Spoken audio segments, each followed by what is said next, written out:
Bapak Ibu yang terkasih dalam Tuhan Yesus Kristus, pagi hari ini kita mau belajar bagaimana apa sih itu persembahan terbaik.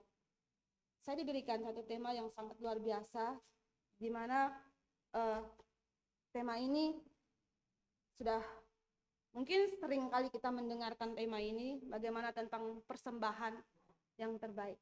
Apa itu persembahan, dan kita juga harus tahu apa itu persembahan terlebih dahulu sehingga kita bisa melakukan persembahan yang terbaik itu apa. Bapak Ibu yang terkasih dalam Tuhan Yesus Kristus, berbicara tentang soal persembahan tidak bisa dipisahkan lagi dari ibadah Kristen, yang dimana setiap kita ketika kita di dalam beribadah pasti akan memberikan satu persembahan, ya, baik itu di sekolah minggu, baik itu di remaja pemuda, baik itu di kebaktian dewasa ataupun lansia, pasti akan memberikan satu persembahan.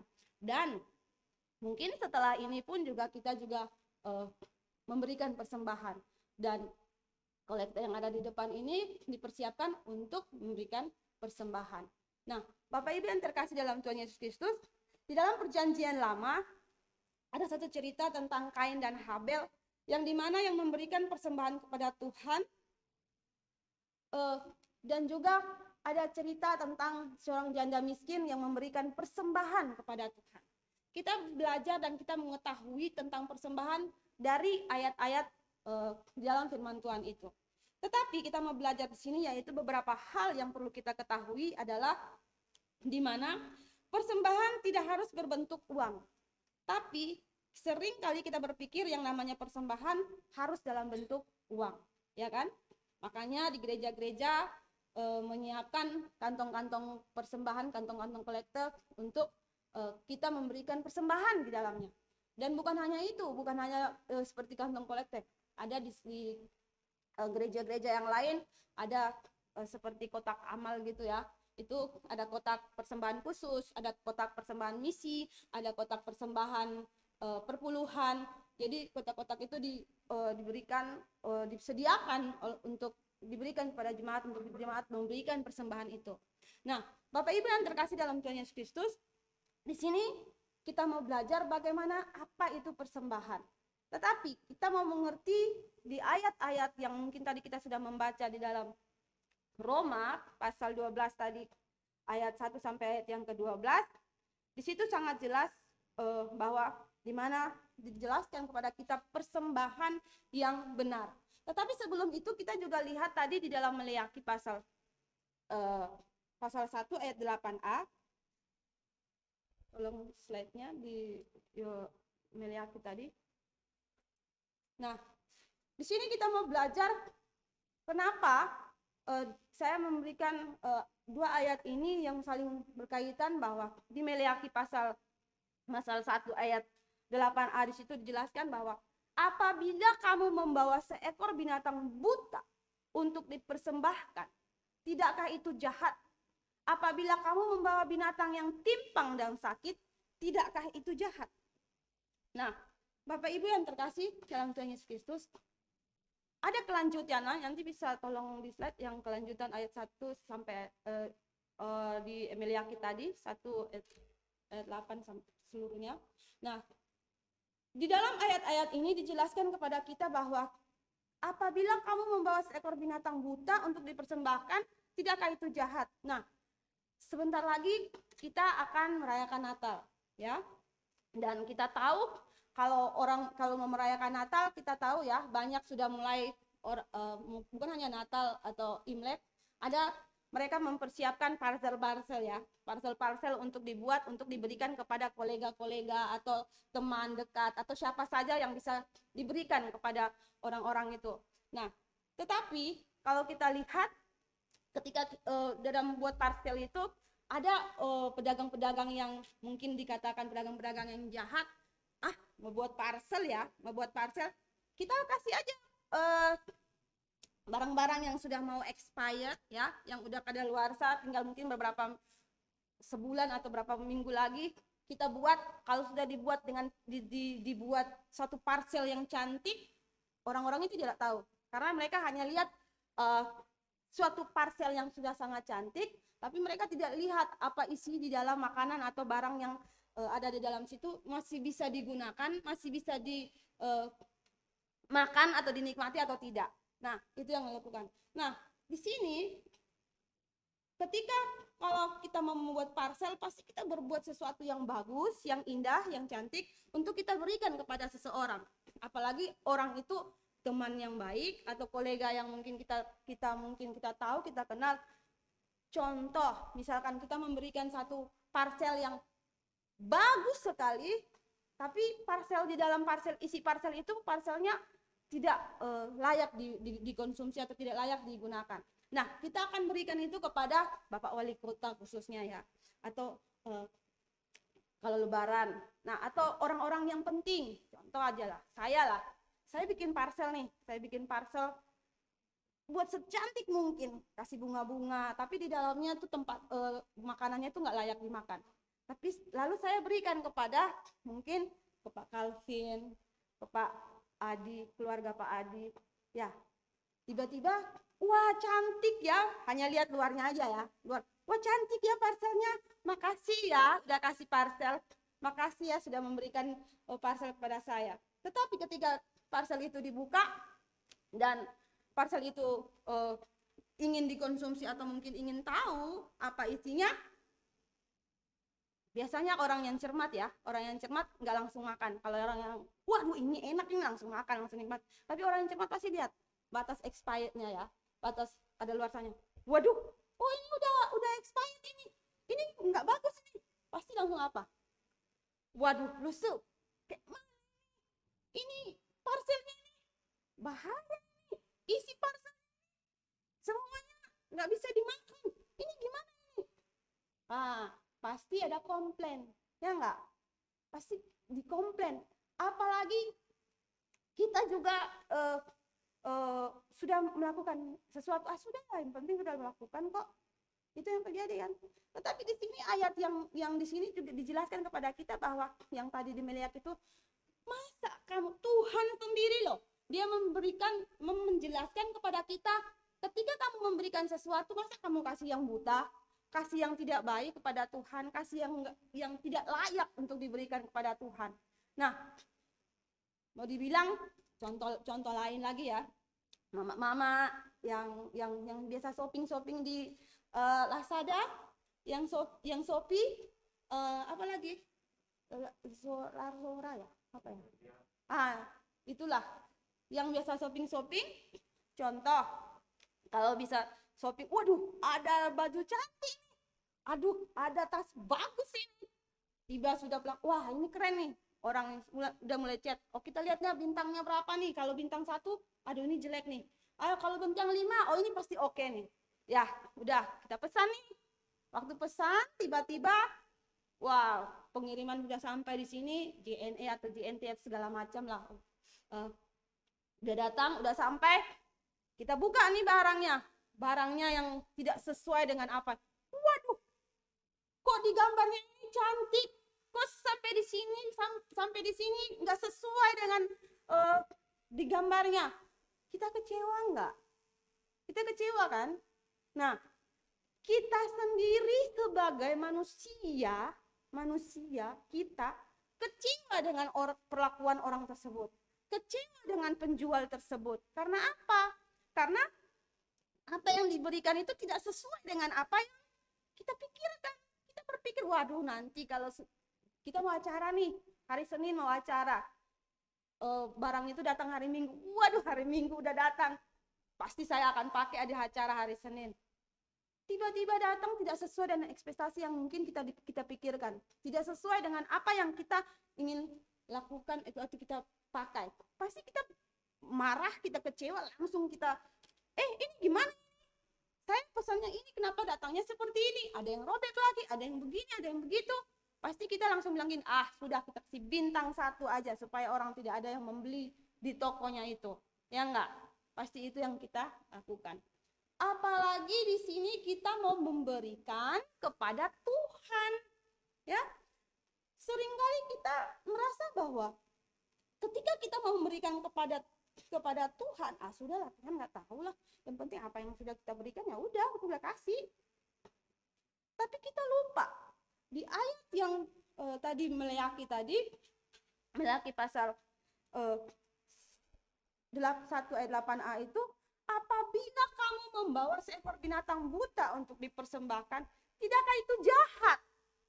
Tuhan loh yang ngomong. Apakah itu jahat? Apabila kamu membawa binatang yang timpang dan sakit, tidakkah itu jahat? Kita seringkali melakukan hal itu tanpa kita sadari.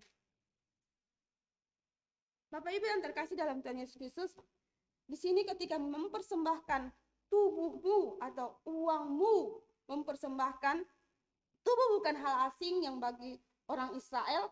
Tubuh yang diberikan persembahan itu yaitu tubuh binatang, ya, tubuh binatang yaitu domba, kambing, burung untuk dipersembahkan. Tetapi di sini di ayat yang Roma pasal 12 di sini dia menjelaskan kepada kita yang dari perjanjian lama memberikan persembahan tubuh yaitu tubuh binatang. Tetapi di dalam Roma 12 ayat 1 sampai 8 Tuhan menginginkan kita memberikan tubuh kita untuk dipersembahkan kepada Tuhan. Nah, bagaimana ketika kita memberikan persembahan kita kepada Tuhan, yaitu tubuh kita kepada Tuhan?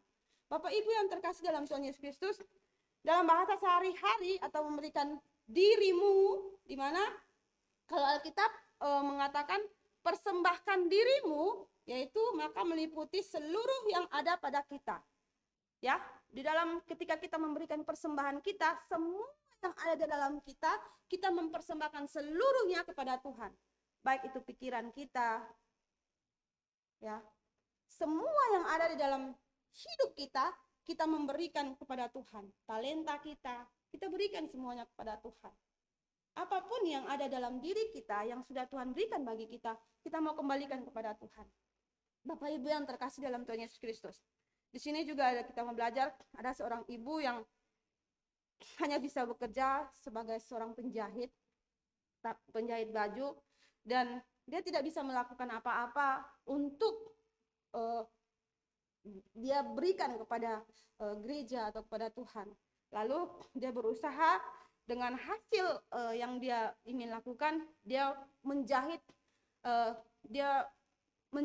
dan hasil jahitannya itu dia memberitahu kepada seorang hamba Tuhan bahwa dan diumumkan kepada para jemaatnya, dikatakan bahwa Bu, tolong ya, misalkan contoh ya, ibu ini dia kasih tahu ke Bang Liang nih, Bang Liang, tolong ya diumumkan ya, siapa di antara jemaat ibu yang ingin sekolah teologi.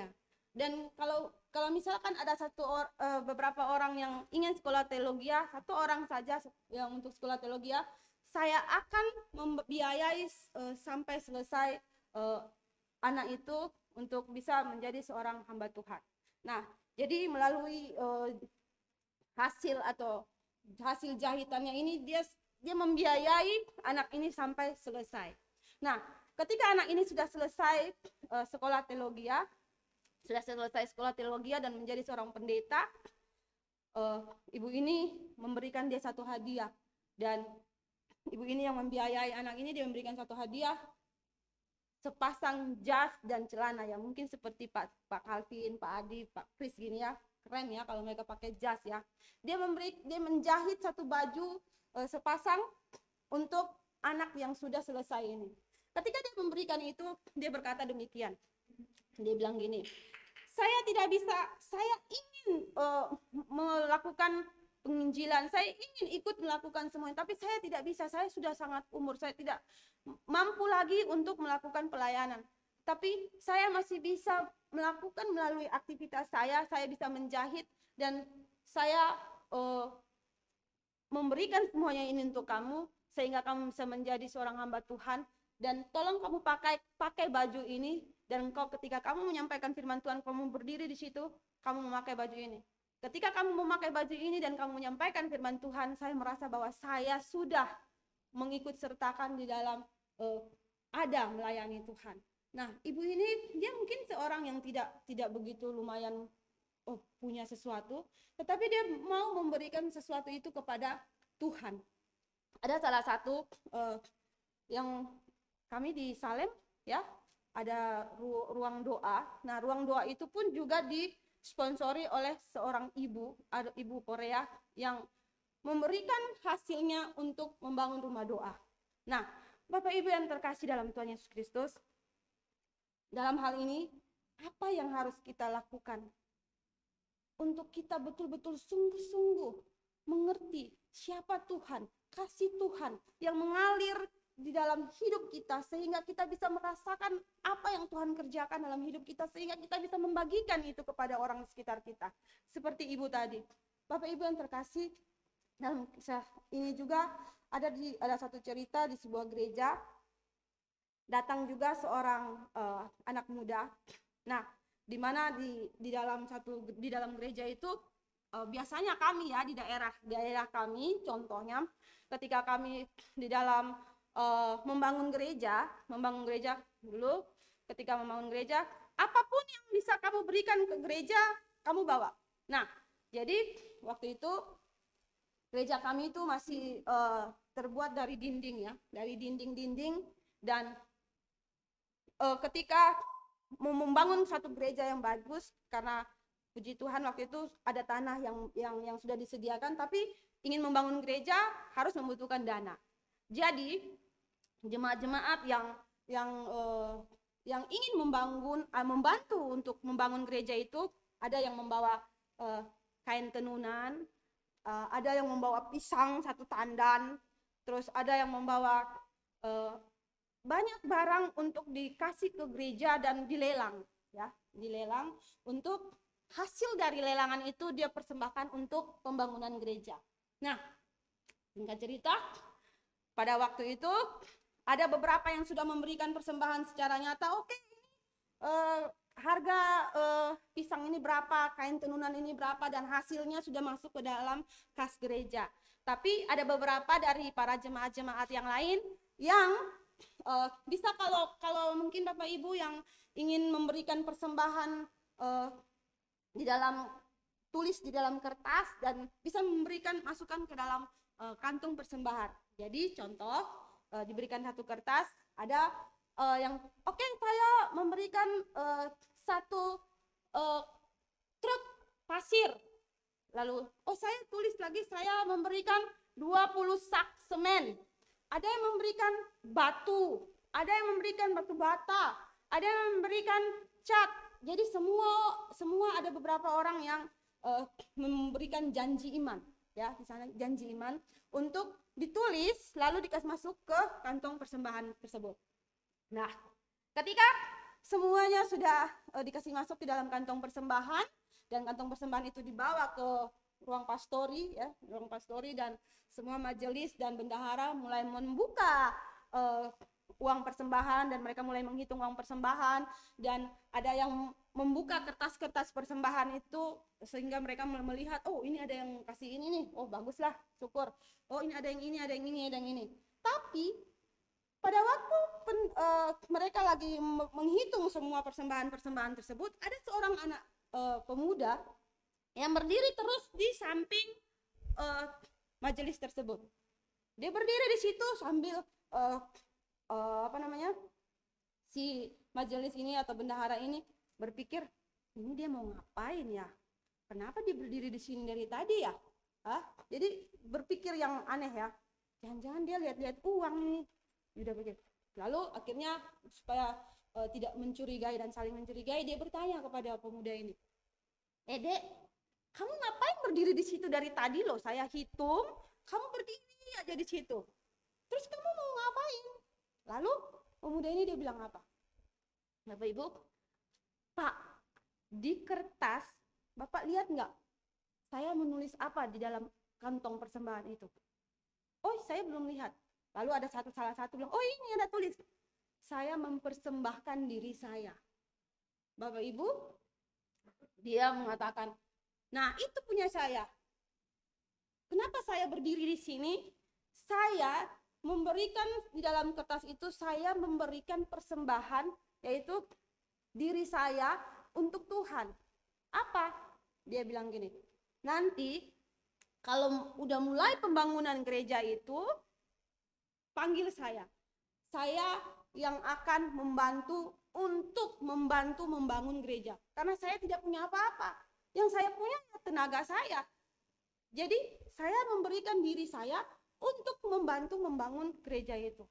Bapak Ibu yang terkasih, dari situ langsung majelis semua mereka menangis, merasa bahwa orang ini, pemuda ini, dia berhasil memberikan sesuatu yang luar biasa, yaitu memberikan dirinya untuk bisa membantu, karena dia tidak punya apa-apa, tetapi dia memberikan dirinya dia untuk bisa membantu pembangunan gereja. Sama halnya juga dengan kita lihat bahwa orang miskin dan orang kaya yang memberikan persembahan. Nanti saya akan mengupas itu dengan baik. Nah, Bapak Ibu yang terkasih dalam Tuhan Yesus Kristus, di sini kita banyak belajar bahwa setiap apapun di dalam kehidupan kita, di mana Tuhan sendiri yang sudah memberikan kehidupannya kepada kita, dia sudah melakukan segala sesuatu bagi kita. Apa yang respon kita yang harus kita lakukan kepada dia? Tetapi seringkali kita lupa atau kita melupakan semua yang sudah Tuhan berikan bagi kita. Kita merasa bahwa ini semua punya saya, ini semua segala sesuatu yang saya miliki ini adalah hasil saya, ini adalah segala sesuatu yang saya dapatkan dengan baik. Tapi kita lupa atas semua yang sudah Tuhan kerjakan dalam hidup kita itu adalah kepunyaan Tuhan. Semua yang ada dalam diri kita saat ini, yang kita bisa menikmati hari ini, semua itu adalah milik Tuhan. Bapak Ibu yang terkasih dalam Tuhan Yesus Kristus. Di sini juga kita mau belajar di mana persembahan yang besar belum tentu baik dan yang kecil belum tentu jelek. Ya. Kita lihat di dalam Lukas pasal 21 ayat 1 sampai 4. Bisa tolong Lukas pasal 21.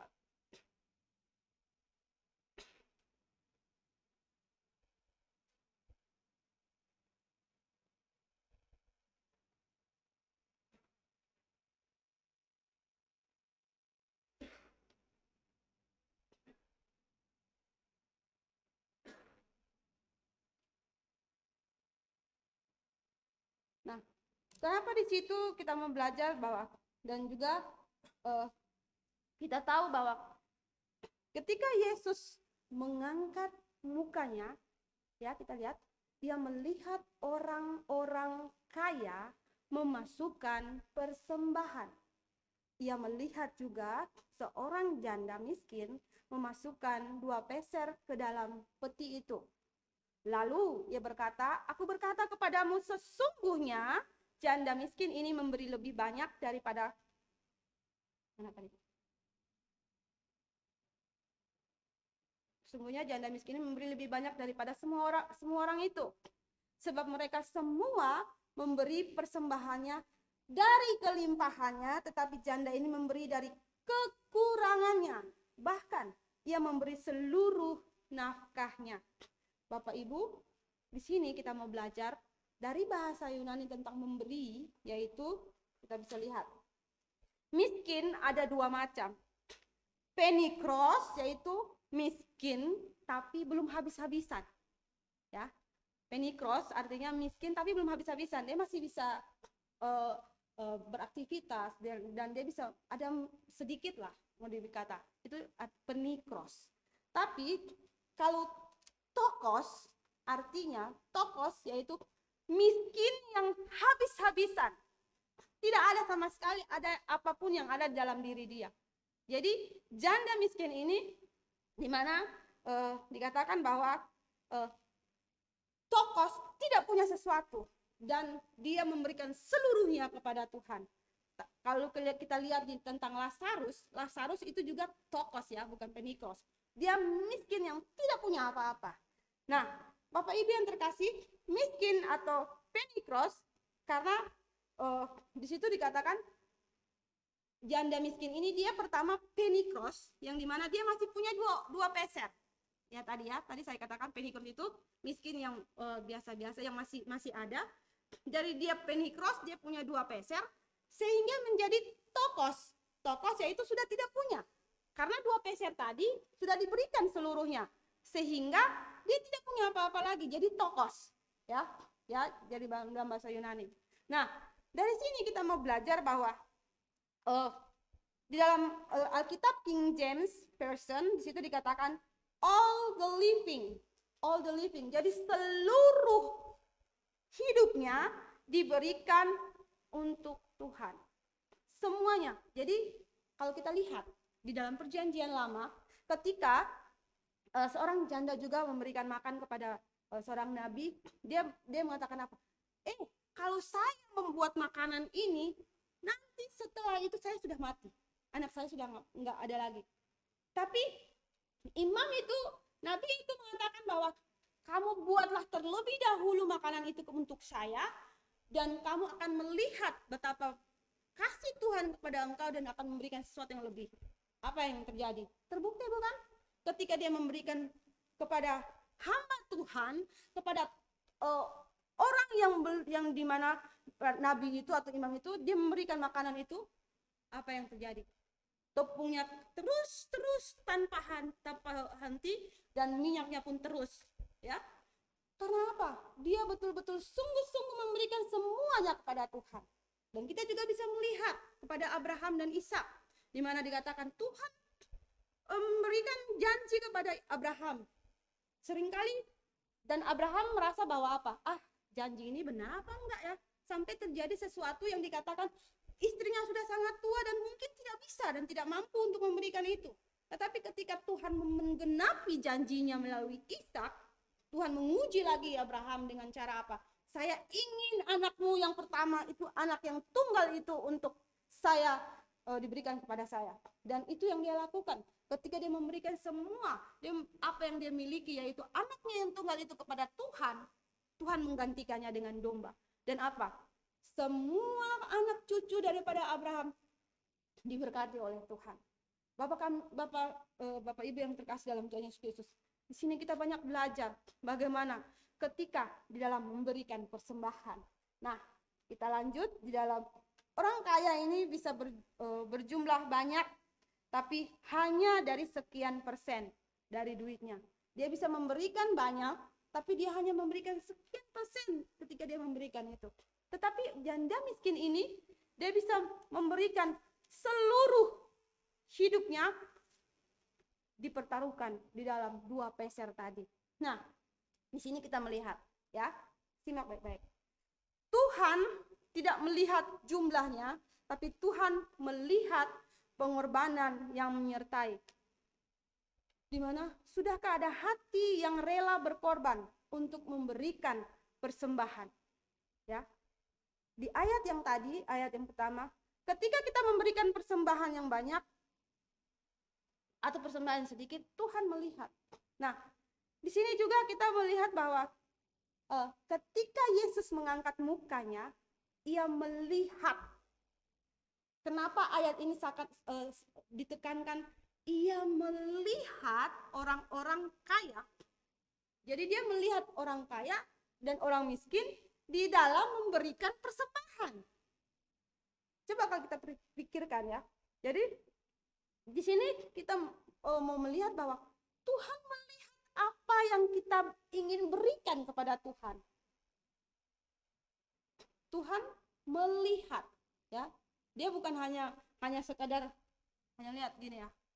Tapi kalau misalkan contoh ya, kalau kita ya kalau kita memberikan persembahan, terus ada orang di sebelah nih, matanya begini. Kamu kasih persembahan berapa? Kamu kasih berapa? Kepo kali kau, mau tahu aja aku mau kasih berapa, terserah aku. Gitu. Tetapi di sini Tuhan melihat antara miskin dan kaya, ya. Dia jelaskan begitu. Dia melihat seberapa banyak apa yang kita berikan kepada Tuhan. Jadi di sini ada satu cerita di mana seorang ibu, dia ingin mengetahui seberapa mana anak ini atau anak yang akan dia uji ini berhasil atau tidak di dalam dia melihat tentang persembahan atau uang. Jadi ibu ini dia memberikan persembahan kepada seorang anak yang umur 6 tahun. Dia memberikan yang 5.000 dan 1.000, ya. Ada 2 lembar dia memberikan uang. Dek, ini untuk ini saya mama berikan buat kamu 2 lembar uang. 1 5.000, 1 1.000. Nah, mamanya tidak bilang untuk persembahan atau apa, tapi kasih uang itu. Tapi nanti kamu akan memberikan persembahan, terserah kamu memilih yang mana yang ingin kau berikan. Lalu singkat cerita dia sampai ke gereja, lalu dia datang ke gereja, dia sampai ke gereja, dia sudah memberikan persembahan. Pulang ke rumah, mamanya bertanya, "Dek, kamu tadi memberikan persembahan uang yang mana? Yang 5.000 atau yang 1.000?" Dia bilang gini, "Mak, tadi sebenarnya aku udah mau kasih loh uang 5.000 itu. Udah aku ambil uang 5.000, aku mau kasih masuk di persembahan itu. Tapi waktu pendetanya khotbah bilang persembahkanlah dengan sukacita, aku kasih lagi 1.000. Karena aku kayaknya lebih bersukacita kalau aku kasih 1.000. 5.000 aku simpen aja lah, Mak, untuk aku bisa jajan kan." Itu. Jadi itu yang terjadi. Nah, lalu mamanya bilang, "Oh, bisa melihat daripada itu." Nah, sama halnya juga dengan kita.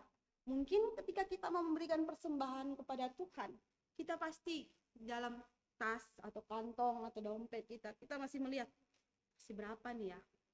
Kasih berapa ini ya? 50 nggak ya? Ah, kebanyakan. Kan di lagu itu kan ada yang lagu pujian tentang persembahan kami ya, sedikit sekali kiranya Tuhan berikanlah persembahan kami. Nah, lagunya aja bilang sedikit, ya udah kasih sedikit lah. Bapak Ibu, kita melihat lagu pujian itu ada sesuatu di situ. Di mana apa? Apa yang kamu berikan semua, mau 5.000, mau 10.000, mau 50 juta, 10 juta, 1.000.000.000 atau dunia ini tetap sedikit di mata Tuhan. Semuanya di depan Tuhan. Karena apa? Apapun yang ada dalam diri kita saat ini, semuanya, apakah itu semuanya ada milik kita? No. Semuanya adalah milik Tuhan. Yang hanya dititipkan untuk kita mengelola segala sesuatu yang sudah Tuhan berikan bagi kita, untuk bisa sedetik atau seberapa waktu dia bisa mengambil kembali. Bapak Ibu yang terkasih dalam Tuhan Yesus Kristus, mungkin Bapak Ibu sering membaca atau melihat ada satu kisah di mana seorang perancang, ya, seorang perancang terkenal, mungkin nanti bisa pulang bisa shot, seorang perancang terkenal di situ namanya bentar ya, perancang terkenal namanya Quixada Rodriguez, ya. Nah, seorang perancang busana ini, sebelum dia meninggal, dia mengalami satu penyakit yang dia penyakit kanker ya, kena kanker. Sebelum dia meninggal, dia memberikan satu rentetan, ada 8 rentetan di situ, kata-kata yang mau dimana dikatakan ada 8 kata yang dia ingin bagikan kepada orang-orang sehingga orang-orang itu bisa tahu dan bisa melakukan segala sesuatu yang pernah dia lakukan. Nah, perancang ini dia memposting di Instagram, di tweet, dan semua dia melakukan itu untuk bisa membagikan kisah hidupnya kepada semua orang. Di situ dijelaskan, dia memberikan postingan yang pertama yang sebelum dia meninggal, dia katakan demikian: "Saya memiliki mobil merek termahal di dunia di garasi, tapi sekarang saya berpergian dengan apa? Dengan kursi roda." Yang kedua, dia menjelaskan bahwa saya mempunyai rumah yang sangat mewah, saya mempunyai superjet, saya mempunyai perancang, dan saya mempunyai orang-orang yang luar biasa dalam hidup saya. Tetapi semuanya itu tidak bisa saya nikmati. Uang saya di bank begitu banyak, tapi saya tidak bisa menikmati dengan baik. Karena apa? Saya mengalami penyakit yang dimana saya harus tidur di rumah sakit. Orang merasa melihat bahwa saya mempunyai rumah mewah, tapi saya sekarang tidur di rumah sakit. Nah, Bapak Ibu yang terkasih, di sini dia mau katakan kepada kita bahwa menabur kebaikan tanpa mengharapkan balasan itulah bahagia yang sesungguhnya. Jadi ketika dia bilang ketika kita masih diberikan nafas kehidupan kepada Tuhan, dari Tuhan, lakukanlah itu dengan baik. Berikanlah itu kepada Tuhan dengan baik. Dengan cara apa? Kita membagikan segala sesuatu untuk Tuhan dan juga untuk sesama kita. Itu yang dilakukan oleh perancang terkenal ini. Dan kita juga bisa lihat ada beberapa banyak orang yang begitu mengasihi Tuhan dengan cara memberi segala sesuatu kepada Tuhan. Kita juga bisa lihat pendiri Facebook, dia juga melakukan satu, di mana dia dan istrinya membangun satu yayasan di mana membantu orang-orang yang susah. Nah, dia seorang yang sangat milioner, orang yang kaya raya, tetapi mereka hidup dalam kehidupan yang sangat-sangat sederhana. Istrinya begitu sangat-sangat sederhana, walaupun mereka mempunyai semua yang bisa dia miliki, tetapi istrinya seorang yang luar biasa, yang selalu mendukung suaminya untuk memberi dan memberi. Nah, Bapak Ibu yang terkasih dalam Tuhan Yesus Kristus, di sini juga kita mau mengerti dan kita mau belajar bagaimana kita sebagai anak-anak Tuhan yang ada di tempat ini, ketika Tuhan sudah memberikan sesuatu yang terbaik bagi kita, apa yang harus kita lakukan? Apa yang harus kita berikan kepada Tuhan? Mungkin saat ini ketika kita masih bisa bernafas, kita masih menikmati kehidupan, oh Tuhan terima kasih. Tapi ketika kita membutuhkan oksigen, baru kita menyadari betapa Tuhan begitu luar biasa dalam hidup kita. Dia begitu mengasihi kita. Jadi segala apa yang kita punya itu tidak ada artinya, sedikit di mata Tuhan. Jadi apapun yang ingin kita lakukan, lakukanlah mulai saat ini. Kita mau memberikan sesuatu yang berharga, yaitu hidup kita, untuk kita mempersembahkannya kepada Tuhan. Bapak Ibu yang terkasih dalam Tuhan Yesus Kristus, di sini tentang memberi juga kita mau belajar memberi, melayani, melakukan segala sesuatu untuk Tuhan. Gereja kita luar biasa, di mana ketika ada acara ulang tahun, kita semua saling bergandeng tangan untuk memberi untuk Tuhan. Bapak Ibu yang terkasih, kalau kita mau belajar tentang Ezra dan Nehemia, ketika mereka juga membangun tembok Yeriko, ketika ada nabi-nabi, ketika mereka mau membangun bait Allah, mereka memberikan semuanya kepada Tuhan tanpa terkecuali. Ketika mereka betul-betul melihat bahwa yang kita ingin berikan itu kepada Tuhan, bukan kepada orang yang ada di dalamnya, tetapi bagaimana kita memberikan persembahan itu kepada Tuhan. Bapak Ibu bisa lihat ketika mereka membangun bait Allah, apa yang mereka persembahkan? Emas, perak, kayu-kayu, bukan kayu-kayu yang biasa orang bilang kayu yang biasa, tetapi kayu yang kuat, kayu yang mahal. Itu mau dibilang yang luar biasa. Terbuat dari apa? Permata, segala permata yang mahal itu diberikan untuk apa? Untuk diberikan kepada Tuhan.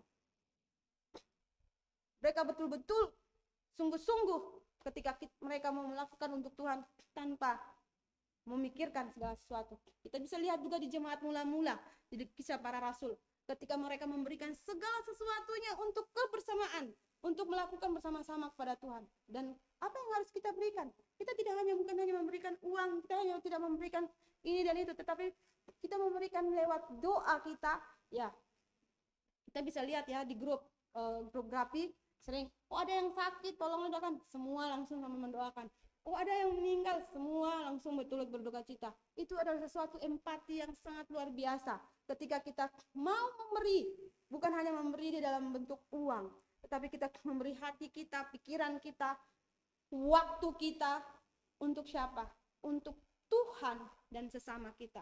Bapak Ibu yang terkasih dalam Tuhan Yesus Kristus, pada waktu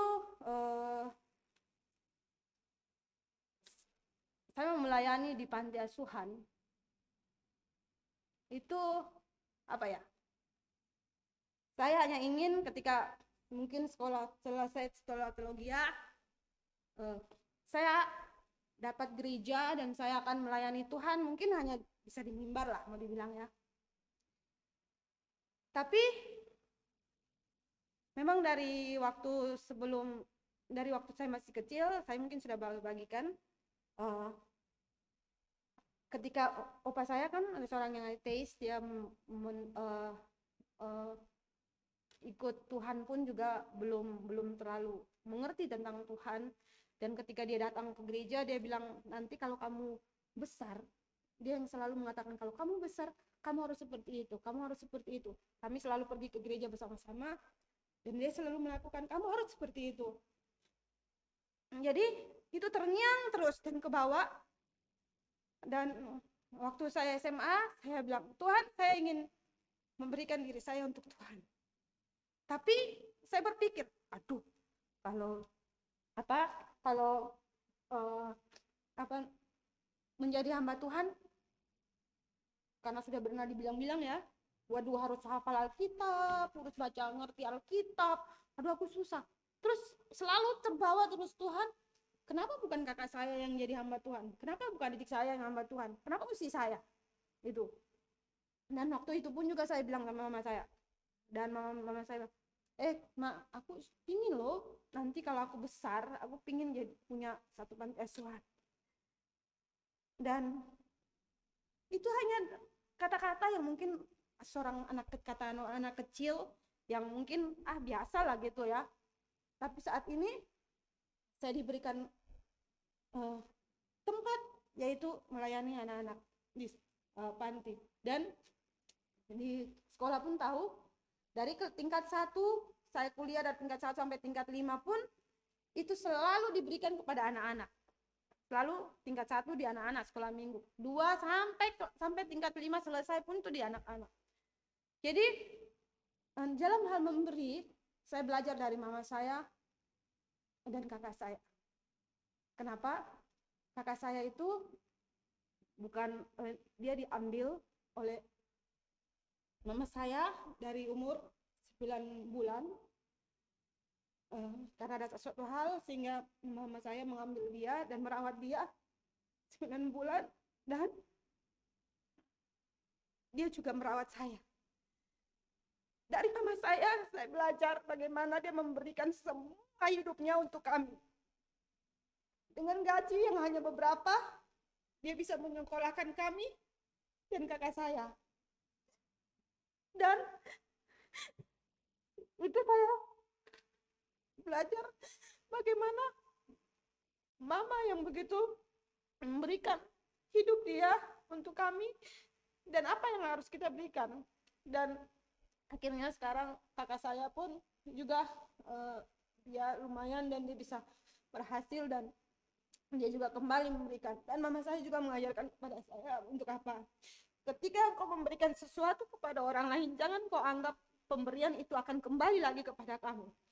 Ketika kamu menginginkan barang atau apapun yang kau sudah berikan untuk kembali, kamu akan merasa kecewa, kamu akan merasa bahwa kenapa sih orang ini? Kenapa nggak bisa balikin lagi? Kenapa sih terjadi seperti ini? Ikhlas. Itu yang selalu diajarkan kepada kami.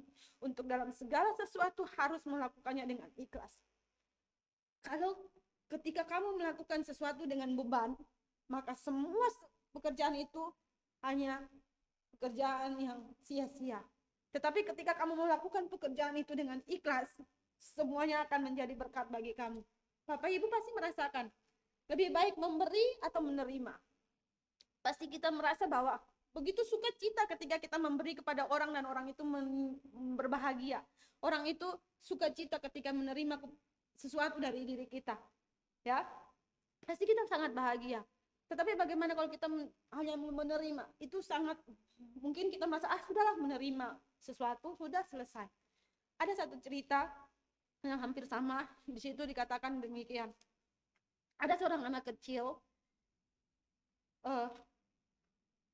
ketika dia melihat mamanya memberikan gaji kepada pembantunya, dia melihat, dia bilang gini, Dia mulai tulis di surat, dia tulis untuk mamanya. Ma, saya loh kerja juga.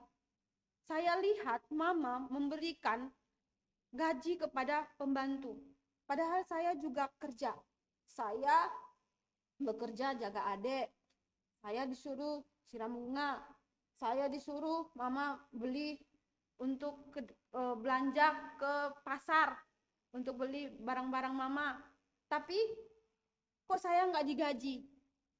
Lalu dia memberikan surat itu kepada mamanya. Ketika mamanya baca, mamanya buka dan mamanya menangis. Mamanya bilang gini, tulislah mamanya, bukan hanya bilang tapi dia juga tulis kembali untuk memberikannya kembali ke anaknya. Dia menulis demikian, Dek, kamu tahu apa yang sudah mama berikan buat kamu? Mama pada waktu melahirkan kamu membutuhkan biaya 7 juta. Pada waktu mama memberikan air susu, kamu kalikan, itu udah berapa banyak. Terus waktu kamu masuk sekolah, kamu membutuhkan biaya sekian. Kamu waktu uang jajan, kamu membutuhkan uang sekian. Coba kamu kalkulasikan semuanya mencapai 80 juta. Nah, anak ini langsung dikasih. Waduh, mamanya kasih ke dia dan dia mulai membaca semua surat yang dari mamanya.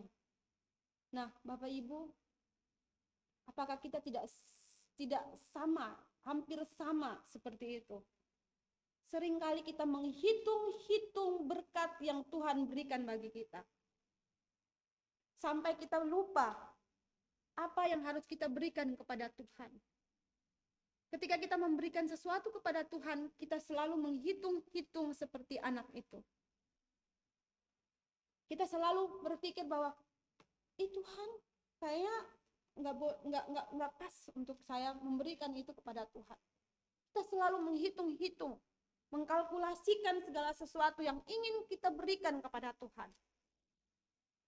Kita lupa, ketika kita memberi segala sesuatu kepada Tuhan, itu adalah harta yang luar biasa, yang bisa kita rasakan di dalam kehidupan kita. Karena apa? Ketika kita bersyukur kepada Tuhan, dan ketika kita tahu kasih Tuhan yang luar biasa yang dimana dia boleh datang untuk kita. Dia bukan kasih kita uang, dia bukan kisah kasih apa. Dia memberikan nyawanya dia sendiri loh. Dia memberikan semua hidupnya hanya untuk kita. Menggantikan kita, untuk kita yang sebenarnya mati ini dihidupkan dengan kerohanian kita. Apa yang harus kita bagikan? Apa yang harus kita kembalikan kepada Tuhan? Mungkin kita tidak sempurna di dalam kita memberikan sesuatu kepada Tuhan.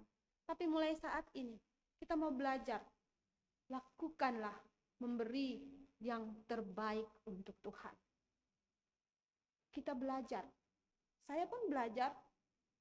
Semua kita mau belajar. Memberikan yang terbaik untuk Tuhan. Amin. Untuk kebenaran firman Tuhan, mari kita tunduk kepala. Kita berdoa untuk kebenaran firman Tuhan pada pagi hari ini. Tuhan Allah Bapa kami dalam kerajaan surga, kami mengucap syukur dan berterima kasih untuk kasih yang boleh Engkau kerjakan di dalam hidup kami. Kami bersyukur Tuhan, karena Engkau begitu luar biasa baik. Engkau memberikan setiap apapun yang boleh Engkau kerjakan dalam hidup kami. Tapi seringkali kami sebagai manusia, kami selalu lupa akan setiap apapun yang sudah Tuhan berikan bagi kami. Ajarkan kami untuk kami bisa mengerti, kami bisa menguasai diri kami, agar kami bisa memberikan segala sesuatu dengan ikhlas kepada Engkau Tuhan, tanpa memikirkan segala sesuatu yang ada dalam diri kami. Bapa, sebagai manusia kami tidak mampu untuk melakukannya Tuhan, tetapi kami percaya Engkau yang memampukan kami, Engkau yang boleh melakukan yang baik dalam hidup kami, Engkau yang selalu senantiasa memberkati setiap hidup kami. Kami hamba berdoa secara khusus untuk setiap anak-anak Tuhan yang ada di tempat ini. Biar Engkau yang selalu senantiasa memberikan kekuatan. Engkau memberikan kasih-Mu yang luar biasa dalam hidup mereka satu persatu. Biar mereka betul-betul memberikan segala sesuatunya hanya untuk kemuliaan Tuhan. Di dalam nama Tuhan kami Yesus Kristus kami berdoa. Amin.